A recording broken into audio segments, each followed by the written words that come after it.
আরে Mitchell Starc, সত্যি কইরা কো দেহি তুই কা গো টিমে ছিলি? ম্যাচটা তো হারায় দিছিলি। ম্যাচটা হারলে তর ২৫ কোটি পদে ভইরা দিতাম। আর কথা কইয়েন না আমারে, এত কম টাকা দেন। এত কম টাকা নিয়া কি ভালো খেলা হয়? মাত্র ২৫ কোটি টাকা দেন। আমার দাম আছে ১০০ কোটি টাকা। এই টাকা গিলা আমার তো অন্য টিমের থিকা তুলতে হইব।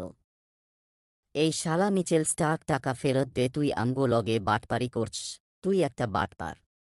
তাড়াতাড়ি আমগো টাকা ফেরত দে, নাইলে তোর খবর আছে। साले को बम से उड़ा दूंगा एक बार हाथ में आ जाए तो। আমার কোনো দোষ নাই। তোমাগো কি বালের প্লিয়ার? আমি এত চেষ্টা করলাম তোমাগো জিতানের। তোমাগো চুলের খেলোয়াড়রা লোপ্পা লোপ্পা বল গিলি ও ৬ মারা পারে না। তোমাগো দ্বারা কাপ জিতা আর এই জীবনে হবে না। আমার কাছে টাকা ফেরতও চাইয়েন না, আমি ফেরত দিতে পারুম না। ওই টাকা দিয়ে আমি বিড়ি কিনা খাইয়া লাইছি।